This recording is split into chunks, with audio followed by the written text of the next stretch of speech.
क्या हर बच्चा, specially abled children का जो स्पेक्ट्रम है बड़ा है, लेकिन उसमें भी हर बच्चा अपने आप में बिल्कुल अलग होता है, यूनिक कोड है। अगर ये सब टिक मार्क हैं तो बच्चे में दे आर हाई रिस्क कि बच्चे में कुछ डिफिकल्टी होने के चांसेस होते हैं। क्या हम ये कह सकते हैं कि प्रेगनेंसी के दौरान फीमेल्स को इन सब चीज़ों का ध्यान रखना चाहिए? डेफिनेटली। अगर ऐसे 3-4 मैं क्रिटिकल साइंस पूछूं कि इन साइंस एंड सिम्टम्स को पेरेंट्स को ज़रूर देखना चाहिए, तो आप क्या बताएंगे? पापा बोलना बच्चे के लिए बहुत डिफिकल्ट होता है और हम बोलते हैं बच्चे पापा बोले। ऐसे बच्चों के पेरेंट्स को आप चलते चलते क्या मैसेज देना चाहेंगे? दिस इज़ अ जर्नी, ऐसा नहीं कि आज है कल नहीं है, एंड ये जर्नी आप ही को फॉलो करनी है। हम सिर्फ इसमें आपका भाग या फिर आपकी हेल्प कर सकते हैं। मेरे बच्चे में क्या हो गया, मैं क्या करूँ, व्हाट नेक्स्ट। बहुत सारे बच्चे बहुत अच्छा इम्प्रूव वो कर रहे होते हैं, बहुत पॉजिटिव साइंस हैं जो हमने देखे हैं बच्चों में। बच्चों के नन्हे हाथों को चांद सितारे छूने दो, 4 किताबें पढ़कर ये भी हम जैसे हो जाएंगे। ये शायर ने जब लिखा था तब लिखा किसी और कॉन्टेक्स्ट में था, लेकिन आज जो बात हो रही है वो एक ऐसे कॉन्टेक्स्ट में हो रही है, उन बच्चों की बात हो रही है जो किताबों की दुनिया से भी परे ऐसा बहुत कुछ सीख सकते हैं जो उनकी किसी एक क्वालिटी को एनहांस करके उन्हें एक विलक्षण बच्चा भी बना सकता है। लेकिन हो सकता है उनमें सो कॉल्ड साधारण सी दिखने वाली बहुत सी क्वालिटीज़ मिसिंग हों, इसीलिए उन्हें हमने एक ख़ास नाम दिया है स्पेशली एबल्ड चिल्ड्रन, यानी वो बच्चे जो कुछ एक खामी होने के बावजूद अपने आप में विलक्षण होते हैं। इन बच्चों को अलग तरीके से पालने की ज़रूरत होती है, अलग तरीके से इन पर ध्यान देने की ज़रूरत होती है और इनकी प्रतिभा को निखारने की ज़रूरत होती है। इस लाइन में ये बात भी है कि प्रतिभा तो इनमें होती है। तो ये जो स्पेशली एबल्ड चिल्ड्रन का ग्रुप है, इनके पेरेंट्स किस तरह से शुरुआती परेशानियों से जूझते हैं, कैसे वो अपनी और अपने बच्चे की परेशानियां कम कर सकते हैं, इन सब सवालों के जवाब के साथ आज हम हाजिर हैं। हमारे साथ हैं दिनेश कुमार, जो कि ऑक्यूपेशनल थेरेपिस्ट हैं। 8 साल से लंबे समय से इस तरह के बच्चों से, उनके परिवारों से डील कर रहे हैं और बहुत हद तक बहुत सारे ट्रीटमेंट में कामयाबी हासिल कर चुके हैं।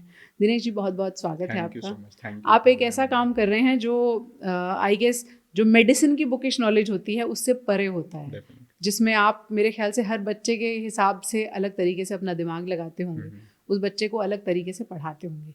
तो पहला सवाल इसी से जुड़ा हुआ है कि क्या हर बच्चा, स्पेशली एबल्ड चिल्ड्रन का जो स्पेक्ट्रम है बड़ा है, लेकिन उसमें भी हर बच्चा अपने आप में बिल्कुल अलग होता है, यूनिक कोड है एकदम? मतलब इफ़ आई से कि सिर्फ ऑटिज़म को लेके हम हटा दे तो हर एक इंडिविजुअल की एक अपनी सेल्फ आइडेंटिटी होती है। आपकी एक अलग आइडेंटिटी है, मेरी एक अलग है। हर किसी इंडिविजुअल के एक अपने सेल्फ बिहेवियर होते हैं। बहुत सारे प्रॉज होते हैं, बहुत सारे कॉन्स होते हैं in every individual. But at the same time जब हम ऑटिज़म के बारे में बात कर रहे होते हैं तो ऐसा नहीं होता है कि इन बच्चों में कुछ कमी होती है या फिर कुछ अलग तरीके से वो लोग देखते हैं। बट हमें उसी चीज़ों को, जैसे कि आपने बताया कि अलग जो स्पेशल नीड्स बच्चे जिन्हें हम बोलते हैं, वो काबिलियत हमें ढूंढनी होती है eight the same time with the help of therapies. उसी काबिलियत को ढूंढते हुए हम पूरा इनका ट्रीटमेंट प्लान, पूरा प्रोटोकॉल डिज़ाइन करते हैं। एट द सेम टाइम वो काबिलियत को ही हम आगे इनके करियर में या फिर लाइफ स्पैन में आगे जोड़ने की कोशिश कर रहे होते हैं थेरेपीज को लेके। ये एक ब्रॉड टर्म है, हाँ, स्पेशली एबल्ड चिल्ड्रन। इसमें किस तरह के बच्चे आते हैं? अगर हम कंडीशंस वाइज बात करें, बीमारी हम उसे नहीं कहेंगे, कंडीशन के हिसाब से बात करें, तो वो कौन कौन सी कंडीशंस होती है जो इस ग्रुप में आती हैं? जो स्पेशल नीड्स या फिर आप डिफरेंटली एबल किड्स या फिर डेवलपमेंटली जो डिलेज में बच्चे होते हैं, उन सब में अलग अलग कंडीशन होती है, अलग अलग सिवियरिटी होती है। बट जो मोस्ट प्रिवलेंस कंडीशन हमारे पास आती है वो आती है ऑटिज़म। ऑटिज़म के अलावा ऑटिज़म के बहुत सारे सब कैटेगरीज होती हैं, उसमें हम लोग नहीं जाएंगे डीप डिटेल में। बट जो कि ऑटिज़म के अलावा हमारे पास आती कंडीशन KDHD बहुत कॉमनली हमारे पास आती है, अटेंशन डेफिसिट हाइपरएक्टिविटी डिसऑर्डर। या फिर ग्लोबल डेवलपमेंटल के डिले आता है, जब बच्चा 8 महीने का बच्चा वॉक करने में डिफिकल्टी होती है, क्रॉलिंग में डिफिकल्टी बच्चे को हो रही होती है। तो ये सब केयरली साइंस होते हैं स्टार्टिंग में पेरेंट्स को वो चीज़ ढूंढने में कि मेरे बच्चे में कुछ अलग वो चीज़ बिहेव कर रहा है और बच्चों के समानांतर में। But at the same time autism ही आजकल हमारे पास बहुत प्रेवलेंस दिखी जा रही है। वही मैं बोलना चाहूँगा कि ऑटिज़म के अलावा हमारे पास आते हैं सेरेब्रल पाल्सी के बच्चे आते हैं, ADHD आते हैं, कि डाउन सिंड्रोम के बच्चे आ रहे होते हैं हमारे पास, या फिर रेड की सिंड्रोम में बहुत कॉमनली आजकल देखा जा रहा है। तो यही सब कंडीशन होती है। बट ये सब स्पेशल नीड्स है प्लस डेवलपमेंटल डिलेज की कैटेगरी में भी ये सब कंडीशंस आती हैं। तो ना कि सिर्फ स्पेशल नीड्स, हमारे पास बहुत सारे सिंड्रोम्स आते हैं अलग अलग टाइप के, अलग अलग कंडीशन के। रेड सिंड्रोम, रेनॉल्ड सिंड्रोम, ये सब प्लस बच्चे होते हैं। सिंड्रोम्स के बच्चे भी आते हैं, प्लस जो डेवलपमेंटली डिले होते हैं, जिनके जो सपोज 8 महीने के बच्चे में क्रॉलिंग आनी चाहिए, 1.25 साल का बच्चा थोड़ा वॉक करना स्टार्ट होना चाहिए, ये सब डेवलपमेंटल के डिले में आते हैं, तो ये बच्चे भी हमारे पास एट द सेम टाइम आते हैं। ओके, ये तो एक ब्रॉड स्पेक्ट्रम की हमने बात की। इससे पहले कि हम इलाज की तरफ जाएं, जो बच्चा एक ऐसे घर में है जहाँ उसने जन्म लिया है, वहाँ पर क्या पेरेंट्स ऐसे कुछ माइलस्टोन्स हैं जिन्हें पहचान सकते हैं कि अगर ये सिग्नल्स हैं बच्चे में, ये सिम्टम्स हैं, तो शायद इस बच्चे को हेल्प की ज़रूरत है? सी 1 साल तक तो हमें सब बच्चा अच्छा लगता है, हंसता खेलता खाता पीता, बट 1 साल के बाद जब बच्चा अपने नाम पे रिस्पॉन्ड नहीं कर रहा होता, आंखों में देख नहीं रहा होता, या फिर सोशल स्माइल जो होती है, बहुत कॉमनली हम बच्चों में देखते हैं कि बच्चा पापा का आते हैं तो उनको देखते हंसता है, मम्मा को पहचानता है, या फिर अपने नाम पे रिस्पॉन्ड करता है, ये सारे जो अर्ली साइंस होते हैं जिनको हम जानते हैं कि वो बच्चा हाई रिस्क ऑफ KSD में है, उसको हम 2 साल 3 साल में डायग्नोस की तरफ नहीं जाते। हम बोलते हैं सिर्फ बच्चे को हाई रिस्क ऑफ ऑटिज्म होने की संभावना है। 3 साल के बाद हम लोग प्रॉपर डायग्नोसिस की तरफ जा रहे होते हैं कि हाँ अब बच्चे में कुछ डिफिकल्टी है, बट 1-1.25 साल तक हमें दिख जाता है कि बच्चे में, अगर हम उसको अच्छे से एनालाइज करें, अगर हम नहीं करेंगे तो फिर वो बच्चा फिर 2-2.5-3 साल के बाद तक हमें लगता है कि हाँ अब बच्चे में डिफिकल्टी हुई है। बट आजकल 1.25 साल के बच्चे हमारे पास आते हैं जो पेरेंट्स अवेयर होते हैं बहुत सारी कंडीशन के बारे में, तो वो पहचान लेते हैं कि हाँ बच्चा में कुछ डिफिकल्टी है एंड हमें अब हेल्प की रिक्वायरमेंट है। ये ही हमें ऐसे है। अगर ऐसे 3-4 मैं क्रिटिकल साइंस पूछूं कि इन साइंस एंड सिम्टम्स को पेरेंट्स को जरूर देखना चाहिए, तो आप क्या बताएंगे? इनिशियल जो होते हैं, सबसे पहला होता है सोशल स्माइल, कि बच्चा अपने माँ बाप को देखते हंसे रिस्पॉन्ड करे, या फिर जो हम बचपन में गेम खेलते थे पिकाबू वाले गेम्स, उस पर बिल्कुल रिस्पॉन्ड ही नहीं कर रहा है। ये किस मंथ में या किस उम्र में देखते 8 से 6 महीने के आसपास हमें कि पिकाबू पे बच्चा खेलता हुआ दिखाई दे जाता है। अगर वो वहां पर नहीं है, स्टिल 1 साल के आसपास बच्चा अपने नाम पे या फिर जो भी हम बोलते हैं गुन्नू मुन्नू सोनू मोनू, उस पर भी रिस्पॉन्ड नहीं कर रहा है, या फिर रिएक्ट ही नहीं कर रहा है कि कोई आ रहा है घर में, कोई जा रहा है घर में, कि पापा के आने से बच्चा खुश भी नहीं हो रहा है, जाने से भी दुखी नहीं हो रहा है, तो वो एक अर्ली साइंस होते हैं लगता है कि हाँ अब क्वेश्चन मार्क बच्चे में कुछ डिफिकल्टी होने के चांसेस हैं, या फिर बच्चा 1.5 साल 2 साल के आसपास कुछ भी बोल नहीं रहा है, सिर्फ बैबलिंग हो रही है या फिर पॉइंटिंग हो रही है, जो भी अपना रिक्वायरमेंट है आप हाथ पकड़ के बच्चा उस चीज़ पे ले जाता है इंस्टेड ऑफ बोलने की वजह। तो ये अर्ली साइंस में हम देखते हैं जहाँ पर बच्चे को लगता है कि हाँ अब हमें हेल्प की ज़रूरत है। कोई रीज़न समझ में आए कि कौन कौन से ऐसे ग्रुप हैं जो जिनके घरों में ये प्रॉब्लम ज़्यादा पाई जाएगी, या फिर पहले से पकड़ने का कोई तरीका हो प्रेगनेंसी के दौरान? ऐसा कोई रीज़न आज तक वेल नोन नहीं है कि हम ऑटिज्म क्यों हो रहा है या फिर डेवलपमेंटल डिलेज क्यों हो रहे हैं।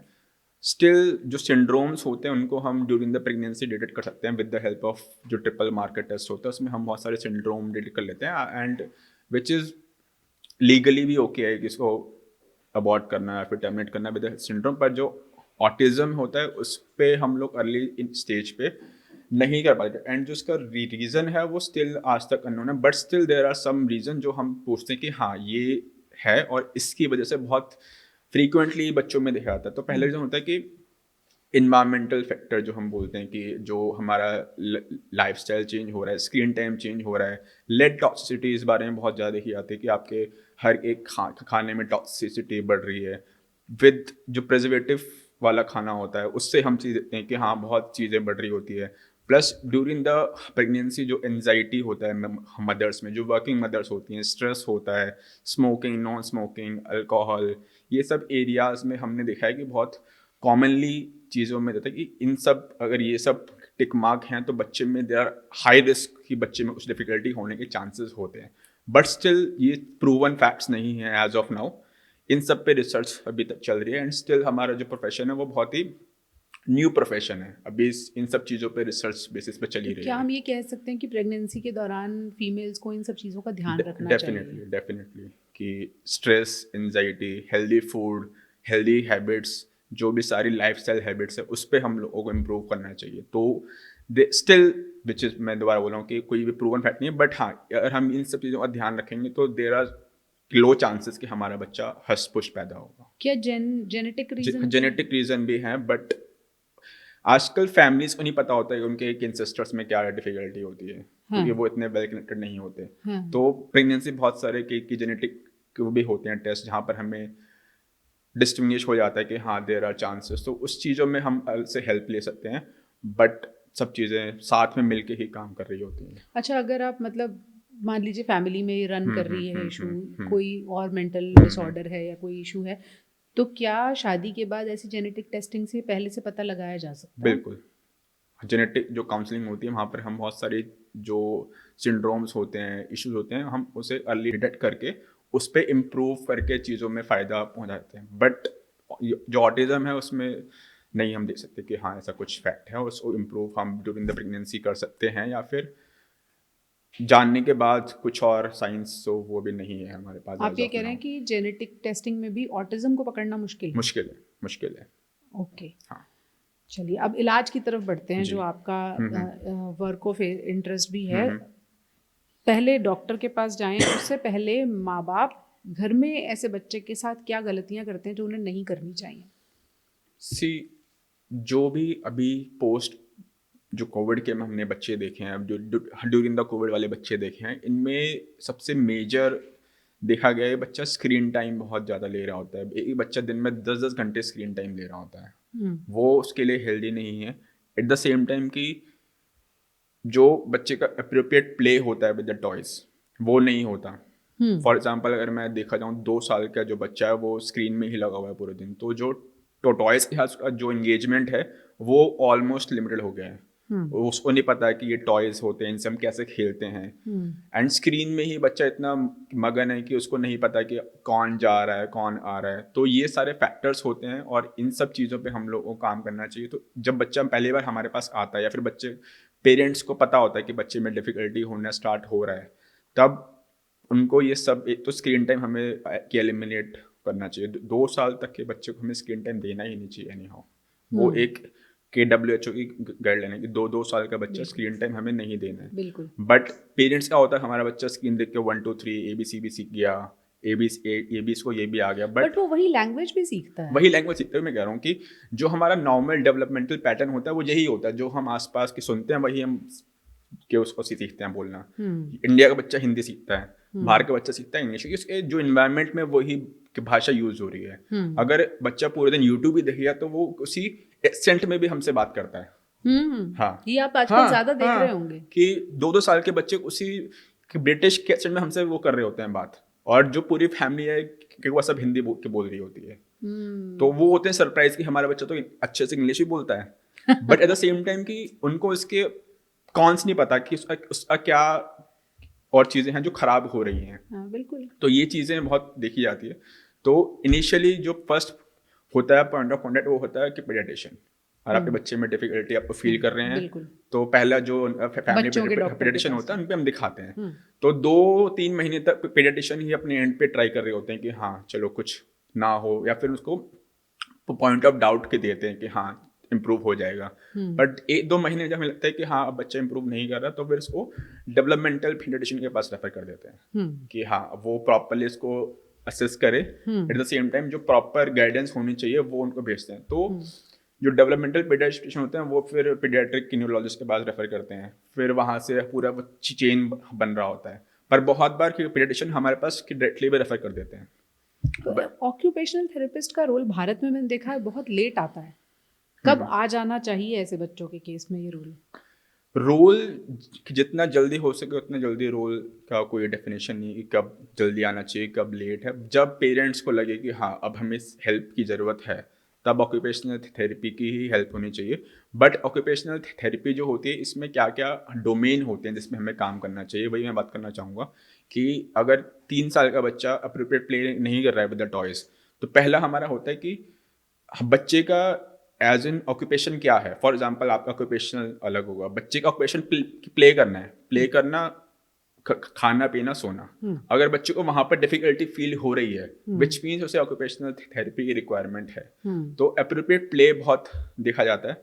तो हम जब बच्चे को थेरेपी के लिए इनरोल करते हैं तो सबसे पहले हम वही ऑब्जर्व करते हैं कि बच्चा खेल कैसे रहा है अपने टॉयज के साथ। अगर वो कार के पहियों को स्पिन करके देख रहा है तो विच मीन्स कि बच्चा बहुत कि विजुअली सीख कर रहा है चीज़ों को। और बच्चा बहुत नॉइस से खुश हो रहा है या फिर एक्साइट हो रहा है या फिर बिल्कुल डर रहा है, तो वो सेंसरी की उसको ऑडिटरी इश्यूज हो रहे हैं वहाँ पर, उसको कान बंद करना हमने कॉमनली बच्चों में देखा है। तो यही सारे डोमेन होते हैं जहाँ पर हम सेंसरी इंटीग्रेशन थेरेपी उसको बोलते हैं, कि जो हमारे स्पेसिफिक की सेंसेस होते हैं, 5 सेंसेस हम सबको पता है, touch, visual, auditory, smell and जो भी है। उसके बाद 2 सेंसेस हमारे और होते हैं जिसमें हम लोग बात करते हैं कि वेस्टिबुलर प्लस प्रोप्रियोसेप्शन, जो हमारे जो जॉइंट के टेंशन होते हैं, कि जब मैं सो रहा हूँ तो मुझे पता है मेरा हाथ ऐसे मूव कर रहा है, तो मेरा जॉइंट जो है वो उस टाइम पे अटेंटिव है। बच्चे को पता ही नहीं मेरा हाथ पाँव कहाँ मूव हो रहा है। तो वो सारे जो सेंसर्स होते हैं उसकी हेल्प से हम लोग सेंसरी इंटीग्रेशन थेरेपी में बच्चे को इनरोल करते हैं।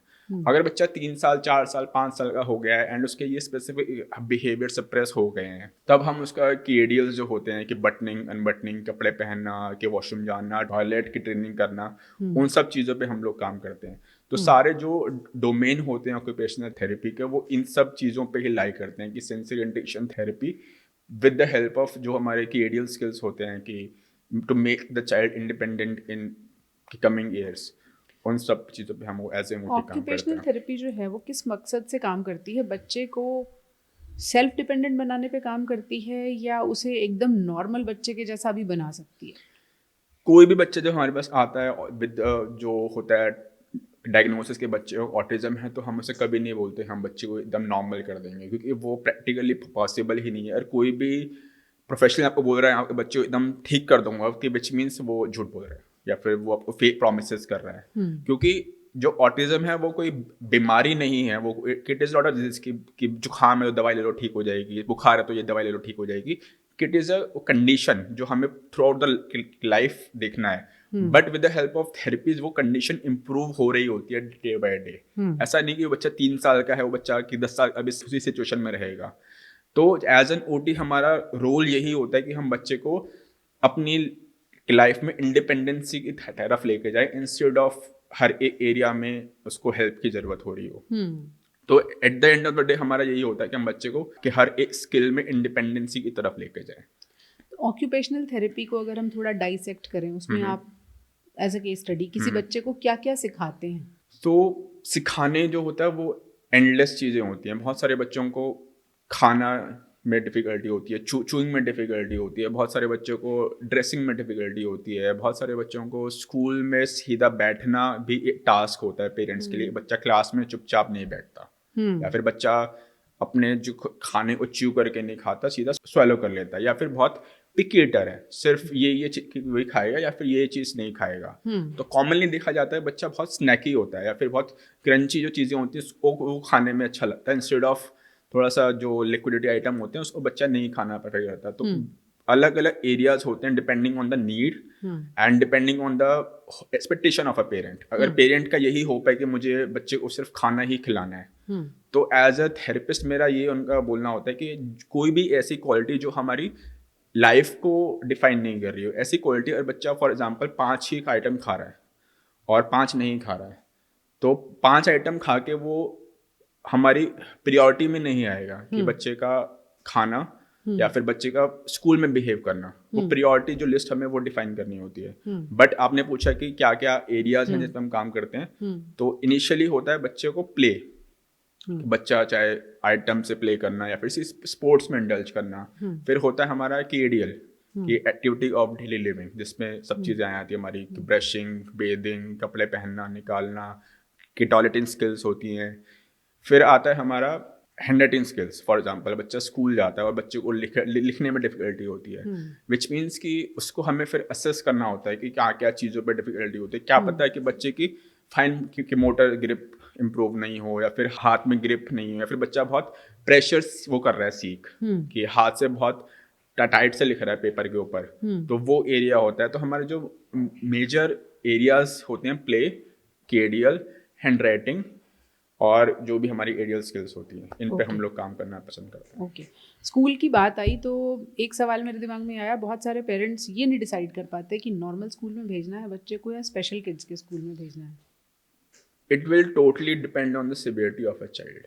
अगर बच्चा आपको लगता है कि नॉर्मल स्कूल में कोप कर लेगा, तो हमें डेफिनेटली नॉर्मल स्कूल में जाना चाहिए। और बच्चा बिल्कुल ही अटेंशन स्पैन पुअर है, सिट इन टॉलरेंस पुअर है, रिस्पॉन्ड टू कमांड पुअर है, आपकी बात ही नहीं सुन रहा है, तो फिर वो स्पेशल नॉर्मल स्कूल में भी अगर हम बच्चे को डालते हैं तो आफ्टर स्पैन ऑफ 2-4 महीने वो उसको निकाल देते हैं। तो वो पेरेंट्स के लिए बहुत सेटबैक होता है कि मैंने बच्चे को डाला, हमने फिर निकाल लिया। तो प्री जो डिस्कशन होती है इन चीज़ों की वो बहुत क्रूशल होती है कि हमें, और एज ए थेरेपिस्ट हमें पता होता है कि बच्चा किस लेवल तक नॉर्मल स्कूल में कोप कर लेगा। या फिर पर आजकल जो हमने देखा है कि जो सारे स्कूल्स होते हैं कि इनमें कि इंक्लूजन आ गया है, जो गवर्नमेंट ऑफ इंडिया का नया रूल है कि हमें कि हर एक स्कूल में 2 बच्चे ऐसे भी एडमिशन होने ही चाहिए। ओके। हाँ, तो ऐसा नॉर्म्स है गवर्नमेंट ऑफ इंडिया का, if you are aware of, कि हर एक क्लास में 2 बच्चे स्पेशल नीड के रहेंगे। तो but at the same time school के पास उतना लिमिटेड एक्सपर्टीज होती है इन चीज़ों की, तो वो बहुत ही ना किसी सिवियर बच्चों को एडमिशन देने में थोड़ा सा कतराते हैं। दे वांट कि बच्चा आए, आराम से बैठे और अपना काम पे चल चले आए। But plus with the help of therapies वो चीज़ें इंप्रूव भी हो रही होती हैं डे बाय डे। अगर बच्चे का एडमिशन हुआ है कि नर्सरी में और बाय द क्लास ऑफ जब वो केजी फर्स्ट ईयर तो बच्चा ऑलमोस्ट नियर टू नॉर्मल पहुंच चुका होता है। तो वो हमें असेस उस चीज़ पे करना होता है, हमें कहाँ पर एडमिशन देना है, कहाँ पर नहीं देना है। वैसे भी अगर कोई बच्चा बहुत एग्रेसिव है, बहुत वायलेंट है, तो शायद वो नॉर्मल स्कूल में उसके लिए भी परेशानी वही मैं कह रहा हूँ, वो फिर पेरेंट्स के लिए ही फिर सेटबैक आ जाता है ना कि हमने इतना इन्वेस्ट करके इसको स्कूल में भी डाला और फिर 6 महीने बाद स्कूल ने ही मना कर दे कि हम आपके बच्चों को नहीं लेंगे।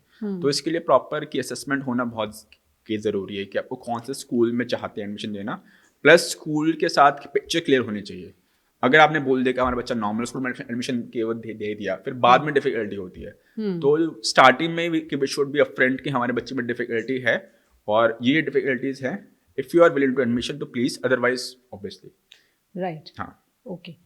ऐसे बच्चों को अक्सर हमने देखा है कि पढ़ाई लिखाई के लिए थोड़ा स्ट्रगल उनको रहता है, वो उस तरह से कोप नहीं कर पाते जैसी उस पर्टिकुलर क्लास की 8th स्टैंडर्ड 9th स्टैंडर्ड की जो डिमांड्स होती हैं। तो क्या इनको जो बुकिश पढ़ाई लिखाई है उस पर जोर देना ही चाहिए माँ बाप को कि नहीं, इन्हें हमें पढ़ाना ही है? सी, जब कोई भी बच्चा होता है या फिर अभी मैं एक नॉर्मल जनरल बच्चों के बारे में बात कर रहा हूँ कि हर एक बच्चे में हर एक क्वालिटी एक्सपेक्ट वो करना, वो भी एक हमारे ऊपर, हम बच्चे पर प्रेशर ही क्रिएट कर रहे हैं। तो हमें, अगर बच्चा स्कूल की बुकिश पढ़ाई में अच्छा कर रहा है तो वेल एंड गुड, अगर नहीं कर पा रहा तो हमें एक स्टैंडर्डाइज एजुकेशन तो होनी ही चाहिए बच्चे की। फॉर एग्जांपल 8th या फिर 10th एजुकेशन होनी चाहिए ताकि उसको बेसिक वो जो चीज़ें हैं वो आनी चाहिए, basic math, basic communication, basic English, Hindi, science awareness होनी चाहिए। बट जो हमारा थेरेपीज का होता है, हम हर एक बच्चे में एक डिफरेंट की क्वालिटी होती है, उसको as a parent, as a professional हमें फाइंड आउट वो करना ही होता है। नहीं हो, चाहे वो स्पोर्ट्स में अच्छा हो, चाहे वो म्यूजिक में अच्छा हो, चाहे वो जियोग्राफी में अच्छा हो, या फिर एक्सपर्टीज है, कोई भी एक्सपर्टीज है, तो उसको हमें फाइंड आउट करें, उसी में उसका जो करियर है वो मूव ऑन करना चाहिए, instead of keep on doing ये बुकिश पढ़ाई या फिर आपको 12th करनी ही है, इतना ही मार्क्स लेके आना है।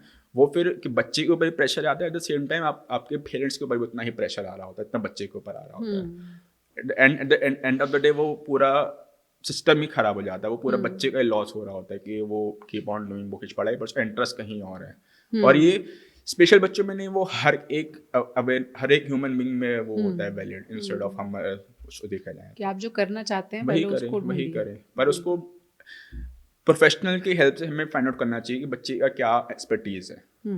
ऐसे बच्चों की अपब्रिंगिंग में ऑक्यूपेशनल थेरेपिस्ट का तो एक प्रोफेशनल रोल है ही, पेरेंट्स का या जो भी लोग घर में हैं उनका रोल कितना मायने रखता है और उनका रोल किस तरह का होना चाहिए?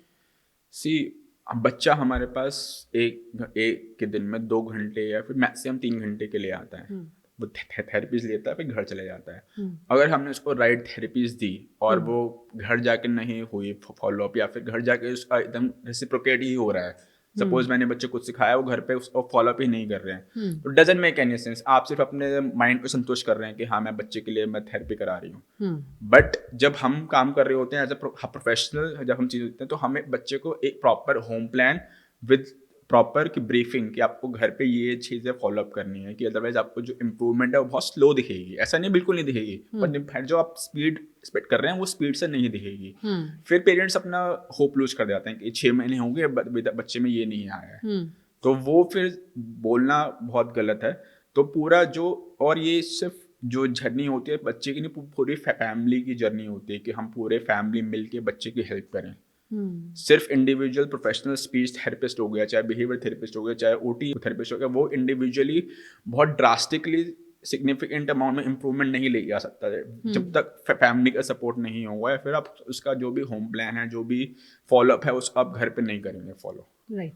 स्पीच थेरेपिस्ट बच्चे को कैसे बोलना सिखा देते हैं? अगर वो बच्चा नहीं बोला 2 साल 3 साल, क्या करते हैं उसके साथ कि वो बोलना सीख जाता है? अलग अलग चीज़ों में अलग अलग एक्सपर्टीज होती है। स्पीच थेरेपिस्ट होते हैं बहुत बार के बच्चे सिर्फ बोल रहे होते हैं, पर वो कम्युनिकेशन क्रिएट नहीं कर पाते। हमारे बहुत सारे बच्चे हैं जो सिर्फ this is a book, this is a apple बोल रहे होते हैं, बट वो to and fro communication create नहीं कर पाते। तो यही सब जो एक्सपर्टीज होते हैं, इन्हीं सब चीज़ों से हम लोग स्पीच थेरेपी हो गया, बिहेवियर थेरेपी हो गया। कैसे सिखा? अगर थोड़ा सा मैं प्रोसेस समझना चाहूँ, कैसे सिखा? जब बच्चा इनिशियली हमारे पास आता है, 2 साल का बच्चा एकदम म्यूट होता है, तो उस टाइम पे हम पूरा असेसमेंट करते हैं कि कहाँ पर डिफिकल्टी आती है। या तो उसको प्रोसेसिंग में डिफिकल्टी आ रही है, वो चीज़ों को देख रहा है, पर उसका जो ब्रेन है वो प्रोसेस नहीं कर पा रहा है कि मुझे क्या सेंटेंस क्रिएट करना है। तो लैक ऑफ जब एक्सप्रेशन होता है, वो आपका फिर हाथ पकड़ के वो चीज़ों को पॉइंट कर रहा होता है, तो कि विच मीन्स की कम्युनिकेशन तो है नहीं, हाँ, पर वो स्पीच कम्युनिकेशन नहीं है। हाँ। और बच्चा आपका हाथ पकड़े पॉइंट करके चीज़ें अपनी की बता रहा है, तो कम्युनिकेशन तो है ही। तो हमें वो असेसमेंट के थ्रू चीज़ों को देखना है, प्लस जो टंग मूवमेंट इनिशियली आती है, फॉर एग्जांपल बच्चे में जो लिप मूवमेंट है वो एकदम लास्ट में आती है, कि इनिशियली टंग मूवमेंट आती है, ला पा मा। प बोलना बच्चे के लिए बहुत डिफिकल्ट होता है, और हम बोलते हैं बच्चे पापा बोले, है ना। तो जो भी इसमें भी ना कि लेवल ऑफ होते हैं कि पहले हमारे पास टंग मूवमेंट आएगी, फिर लिप मूवमेंट आएगी, फिर थ्रोट वाले साउंड्स आएंगे, तो सबसे लास्ट में थ्रोट साउंड आते हैं, फिर इनिशियली आता है टंग, देन लिप, देन थ्रोट। तो वो हमें डिस्टिंग्विश वो करना चाहिए कि क्या कहाँ पर बच्चा है और नेक्स्ट स्टेप क्या होगा। तो इसमें अलग अलग एक्सपर्टीज होती हैं। कोई KOPT करता है, क्यूरल प्लेसमेंट थेरेपी, बहुत बार लोग मसाज करते हैं, या फिर जो भी मस्कुलर वीकनेस है उस पर काम करते हैं। बहुत बार बच्चे को सब चीज़ें की पता होती है, स्टिल वो नहीं बोल रहा है ना। तो उस पर उसका मोटिवेशन क्या है बोलने का, रिवॉर्ड क्या है बोलने का, तो हम चीज़ों को एज अ टास्क स्टार्टिंग में देते हैं कि फॉर एग्जांपल आपने ये बोला, आपको एज अ रिवॉर्ड ये मिल जाएगा। तो वो थोड़ा सा मोटिवेशन बच्चे के लिए होता है कि मुझे बोलने पे ये चीज़ें मिल, तो उस पर हम लोग थोड़ा इन्हांस कर, थोड़ा मोटिवेट करते हैं बच्चे को बोलने के लिए। Still there are some chances कि हम बच्चा बोल जाता है, कन्वर्सेशन क्रिएट कर पाता है, but it will totally depend कि घर पे एंड आप किसी सही प्रोफेशनल के पास हैं, वो चीज़ें मैटर करती हैं। ऐसा भी हो सकता है कि तमाम कोशिशों के बावजूद कुछ बच्चे नहीं ही बोले, होते हैं ऐसे केसेस कि बच्चे नहीं बोल पाते हैं, या फिर बोल पाना और कम्युनिकेशन में स्टिल देयर आर डिफरेंसेस। कि बच्चा कम्युनिकेट नहीं कर पा रहा, वो एक अलग चीज़ है, बच्चा बोल नहीं पा रहा, वो एक अलग चीज़ है, आइसोलेटेड वर्ड्स। हाँ, है ना। नहीं, जो कम्युनिकेशन है वो with the help of action भी तो हो रहा है ना। अगर उसको कि कोई चीज़ चाहिए, उसको पानी चाहिए, फॉर एग्जाम्पल उसने बोल दिया, यहाँ पर पॉइंट कर दिया, आपने वो बात समझ ली, कम्युनिकेशन तो हमारा हो ही गया ना। बट एज अ पेरेंट हम चाहते हैं बच्चा बोल के बताए, जब तक बच्चे ने नहीं बोला तो कम्युनिकेशन हो ही नहीं रहा है। ओके, हाँ। ये तो हुआ occupational therapy, behavioural therapy, speech therapy का हिस्सा। ऐसे बच्चों में दवाएं कितना काम करती हैं, उनका कितना रोल होता है? दवाइयाँ जो होती हैं वो फॉर एग्जांपल होम्योपैथिक दवाई हो गई, या फिर आयुर्वेदिक हो गई, एलोपैथिक हो गई, ये ना बहुत ही कंट्रोवर्शियल टॉपिक है टू डिस्कस ऑनेस्टली कि दवाइयों का कितना होता है। बट जो इनिशियल चीज़ें होती हैं वो सप्लीमेंट्री ही काम कर रही होती हैं, लाइक मल्टीविटामिन आप ले रहे हैं अपनी हेल्थ के लिए, इनिशियली तो आपको एक्सरसाइज ही करनी है ना, उसके बाद आप दवाइयाँ खाएंगे। तो इनिशियल जो होता है पॉइंट ऑफ कॉन्टैक्ट और जो मेन स्कोप ऑफ इम्प्रूवमेंट वो थेरेपी से ही आता है। प्लस होम्योपैथ दवाई बहुत केसेस में हेल्प कर रही होती है, बहुत केसेस में क्योर नहीं भी कर रही होती है। आयुर्वेदिक बहुत केसेस में बहुत अच्छा हेल्प कर रही होती हैं, बहुत केसेस में उसके बहुत रिपरकशन हमने देखे हैं कि बच्चा एकदम से बहुत हाइपर एक्टिव हो गया होम्योपैथ खाने के बाद। तो प्रूवन फैक्ट स्टिल नहीं है, सब हिट एंड ट्रायल पे चीज़ें हो रही होती हैं, तो उस पर हम लोग अभी एम्फसाइज करें तो बेटर है। किस उम्र तक आप एक ऑक्यूपेशनल थेरेपी का रोल देखते ही हैं ऐसे बच्चों के केस में कि इतनी उम्र तक ये बच्चा मेरे पास रहना ही चाहिए? अगर हम फाइनेंशियल फैक्टर्स को साइड में रख दें। फाइनेंशियल फैक्टर साइड में तो मैं चाहूँगा मेरे पास बच्चा at least 15 to 18 till her teenage तक बच्चा मेरे पास आना ही चाहिए। 18 साल तक जब तक उसके पास कोई सोर्स ऑफ अर्निंग ना हो, वोकेशनल ट्रेनिंग बच्चे की ना हो रही हो, तब तक 15 से 18 साल तक बच्चा मेरे पास आना ही चाहिए। चाहे उस पर हम जो नंबर ऑफ सेशंस है वो हम रिड्यूस कर देंगे। फॉर एग्जांपल बच्चा थ्राइस वीक ना आए कि एक हफ्ते में एक बार आ जाए, कि महीने में एक बार आ जाए, पर वो कांटेक्ट में रहना चाहिए मेरे साथ। कि क्या चल रहा है थ्रू आउट द लाइफ, क्या चल रहा है। और फिर जब बच्चा 12-13 साल तक वो जब उसकी पुबर्टी हिट करे तो और हमें डिफिकल्टीज फील हो रही होती हैं बच्चे, पेरेंट्स समझ नहीं पाते कि पुबर्टी में क्या करे बच्चे के साथ, या फिर बच्चा बहुत एग्रेशन में आ गया है, चीज़ें नहीं समझ पा रहा है। और आजकल जोन ऐसा है कि हर एक चीज़ का हमारे पास एक्सेस है ना। तो वो भी हमें डिफ्रेंशिएट करना चाहिए कि हमें कितना उसको चीज़ों को इन्वॉल्व करना है और कितना नहीं करना है।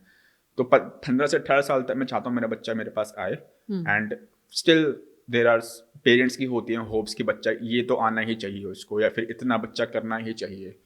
तो वो टोटली डिपेंड करता है म्यूचुअल अंडरस्टैंडिंग से, हम कितना चाह रहे हैं बच्चा कितना रिकवर हो जाए और कितना इंडिपेंडेंसी की तरफ चला जाए। बट स्टिल 15 से 18 मैं चाहता हूँ बच्चा मेरे पास आए। ऐसे बच्चों को अगर वो फिजिकली एक्टिव है, कोई ऐसा इशू नहीं है, स्पोर्ट्स में डालने का आइडिया किस तरह का रहता है? Does it help? जो हम थेरेपी से बच्चों को कराते हैं 3 साल 4 साल के बच्चों को, वो भी बहुत सारे टास्क होते हैं जो फिजिकली ही वो होते हैं, डिमांडिंग होते हैं। फॉर एग्जाम्पल चाहे वो जंपिंग हो गया, चाहे डिफरेंट टाइप ऑफ एनिमल वॉक्स हो गई, या फिर लैडर क्लाइंबिंग हो गई, उन सब चीज़ों में हम लोग के फिजिकल टास्क में ले रहे होते हैं। बट जब बच्चा 8 10 12 साल का हो रहा होता है तब उसको वो जंपिंग करना इतना फ्रूटफुल नहीं लग रहा होता, या फिर जो क्लाइंबिंग करना इतना मज़ा नहीं आ रहा होता बच्चे को। तो उसका जो ऑल्टरनेटिव होता है वो होता है स्पोर्ट्स ही होता है। चाहे वो स्केटिंग हो गया, स्विमिंग हो गया, बाइसाइकिल हो गया, फुटबॉल हो गया, क्रिकेट हो गया। उस 10-12 साल के बच्चे को थेरेपीज को कराना, उसमें लेके आना, itself is a task for a parent. कि 10 साल का बच्चा उसको अंडरस्टैंडिंग आ गई है मुझे यहाँ पर क्यों लेकर आ रहे हैं, या फिर मेरे से काम कराया जा रहा है एज अ टास्क। जब उसको हम स्पोर्ट्स में डालेंगे तो उसका जो एनर्जी है वो वहां पर यूटिलाइज हो जाएगा इंस्टेड ऑफ अ थेरेपी। तो और वो एक हॉबी की तरफ हम उसको देखें तो वो बहुत अच्छा रिजल्ट लेके आता है बच्चों में। But at the same time parents में भी ये अवेयरनेस होनी चाहिए अब मुझे क्या करना है। ऐसा नहीं कि सिर्फ थेरेपी से ही चीज़ें होंगी, बहुत सारे फैक्टर मिलके आपस में काम कर रहे होते हैं। तो स्पोर्ट्स एक बहुत अच्छा आइडिया है। एट द सेम टाइम कि बच्चे इंटरेस्ट हमें ढूंढना है कि कहाँ पर वो बहुत अटेंटिव हो रहा होता है, या फिर कहाँ पर उसका इंटरेस्ट है, स्पोर्ट्स में कहाँ इंटरेस्ट है। बहुत सारे बच्चों को टाइल इश्यूज होते हैं, पानी से बहुत डर लगता है, तो उनके केस में हम स्विमिंग नहीं ले रहे होते हैं। बहुत सारे बच्चों को बॉल स्किल में डिफिकल्टी होती है, बॉल का जो फोर्स होता है उसको जजमेंट करने में डिफिकल्टी हो रही होती है, तो उसमें हम बास्केटबॉल, क्रिकेट, फुटबॉल नहीं खेलेंगे, उसमें हम स्केटिंग लेंगे। बहुत सारे बच्चों को अच्छा बैलेंस होता है, स्केटिंग हम ले सकते हैं वहाँ पर, बाइसाइकिल ले सकते हैं वहाँ पर। तो बहुत सारे स्पोर्ट्स में हम डाल सकते हैं, और सब चीज़ों में एक अच्छा करियर ग्राफ बच्चे का होता है, और एज वेल एज जो उसकी हॉबी क्रिएशन में बहुत हेल्प करता है। ऐसे बच्चों में अक्सर देखा जाता है फिजिकली एंजाइटी बहुत होती है, थोड़े से हैप्पीजार्ड भी रहते हैं। उस एंजाइटी को कंट्रोल करने के लिए कुछ किया जा सकता है क्या? एंजाइटी कंट्रोल ना, देखो जब फॉर एग्जांपल एक ना बच्चे का प्राइमरली चार्ट होना चाहिए थ्रू आउट द वीक और अ मंथ कि हमें आज हमें ये चीज़ें फॉलो करनी है। हाँ। उस चीज़ से बच्चे में प्रेडिक्टेबिलिटी आती है कि मुझे मेरा आज का दिनचर्या ये होने वाला है, मैं सुबह 8 बजे उठूंगा, 9 बजे ये करूंगा। सेट रूटीन होना चाहिए, वो रिटर्न होना चाहिए, या फिर चाहे चार्ट में लगा लो, चाहे आपकी पिक्चर में लगा लो, कैसे भी कर लो follow, it's totally up to you. चाहे आप मोबाइल फोन में दिखा दो उसको, बट वो जब रूटीन बनता है तो बच्चा प्रिपेयर होता है कि मेरे साथ अब नेक्स्ट क्या होने वाला है। जब आप ऑल टुगेदर उस नया टास्क उसको दे दोगे, चलो आज यहाँ घूम के आते हैं, और वो प्रिपेयर नहीं है उस टास्क के लिए, तब वो वहां पर एंजाइटी और डिस्ट्रेस शो कर रहा होता है। तो सबसे पहले जो रूटीन बच्चे का होना चाहिए थ्रू आउट द वीक और अ डे, वो फॉलो होना चाहिए। But at the same time हमें बच्चे को रोबोटिक भी नहीं बनाना है ना, कि यही रूटीन फॉलो करना है। तो वो चेंजेस होते हैं धीरे धीरे, बट वो बहुत हेल्प करता है बच्चे के एंजाइटी और डिस्ट्रेस को रिड्यूस करने में। ओके। अक्सर हम देखते हैं जब बच्चे हाइपर एक्टिव होते हैं तो पीडियाट्रिशियन सलाह देते हैं कि इनकी नमक और चीनी पे काम कीजिए, उसे कम कर दीजिए। आप लोग भी ऐसा सजेस्ट करते हैं? शुगर तो हमारे सबके लिए ही स्लो पॉइजन है, तो चाहे वो बच्चा हो चाहे वो बड़ा हो, शुगर तो नेग्लिजिबल ही होनी चाहिए। But at the same time बच्चे की शुगर इनटेक कम रहे तो हमें बहुत हेल्प मिलती है उसकी हाइपर एक्टिविटी को कम करने में, क्योंकि शुगर जब बच्चा है तो उसका ग्लाइसेमिक इंडेक्स एकदम से स्पाइक करता है, तो वो उसको रिड्यूस तो करना है ना। तो फॉर एग्जांपल के बच्चे में बहुत सारी एनर्जी आ गई, अब वो एनर्जी को कहाँ पर करेगा चैनलाइज, जंपिंग में ही करेगा, हाइपर एक्टिव के रनिंग में ही करेगा। तो शुगर और नमक हम करते हैं बच्चा कम से कम ले तो ही बेहतर है, पर एकदम ये सब चीजें ना एकदम जीरो नहीं हो पाती। देयर आर फेस्टिवल जब बच्चा एकदम शुगर खा के आता है, चॉकलेट्स और केक्स, हमें दिख जाता है कि बच्चा की अभी दिवाली भी चल रहा है और बच्चा ने बहुत मिठाई खाई होगी, तो हमें से दिख जाता है कि हाँ पेरेंट्स बोलते हैं सर आज बहुत मिठाई खा के आया है, तो वो हमें दिख जाता है, बट ऐसा नहीं कि बिल्कुल ही ज़ीरो कर पाना, बट ये सब चीज़ें हाइपर एक्टिविटी में और एंजाइटी डिस्ट्रेस में हेल्प करती हैं। ओके। ऐसे बच्चों के पेरेंट्स को आप चलते-चलते क्या मैसेज देना चाहेंगे? मैसेज यही है कि दिस इज़ अ जर्नी, ऐसा नहीं कि आज है, कल नहीं है, एंड ये हुँ, जर्नी आप ही को फॉलो करनी है, हम सिर्फ इसमें आपका भाग या फिर आपकी हेल्प कर सकते हैं। हुँ, तो ऐसा नहीं कि इसको एकदम मेरे बच्चे में क्या हो गया, मैं क्या करूँ, व्हाट नेक्स्ट। हुँ, बहुत सारे बच्चे बहुत अच्छा इम्प्रूव वो कर रहे होते हैं, बहुत पॉजिटिव साइंस हैं जो हमने देखे हैं बच्चों में, ये बच्चा ऑलमोस्ट नियर टू नॉर्मल हो चुका है। हुँ, एट द सेम टाइम वो आपका स्ट्रगल नहीं है, वो इट इज़ अ जर्नी, और भगवान ने आपको चुना है अपने बच्चे के लिए, हुँ, इंस्टेड ऑफ कि बोझ या फिर वो चीज़ें, हमें वो जर्नी फॉलो करनी है with proper guidance and proper help, and आपका बच्चा ऑलमोस्ट नियर टू नॉर्मल तक पहुंच सकता है अगर आप ठीक डायरेक्शन में काम करें, एंड जो भी काम हम बता रहे हैं उसको घर पे भी फॉलो करें, नॉट कि हम थेरेपी ले आए और मेरा काम हो गया, ऐसा नहीं होता। हुँ। वैसे नॉर्मल शब्द अपने आप में बहुत बड़ा है, बहुत सारे सो कॉल्ड नॉर्मल दिखने वाले भी पता चलता है कि नॉर्मल नहीं होते, और बहुत सारे ऐसे जिन्हें हम समझते हैं नॉर्मल नहीं है, वो कई सो कॉल्ड नॉर्मल से बेहतर होते हैं। इसलिए जो आपके पास है उसे एक्सेप्ट करके उसी में इम्प्रूवमेंट और बेहतरी की गुंजाइश ढूँढी जाए तो ज़िंदगी बच्चे के लिए भी और पेरेंट्स के लिए भी आसान होगी। Thank you so much Dinesh ji thank you हमसे सो जुड़ने मच, के थैंक लिए। You for having me, thank you. Thank you.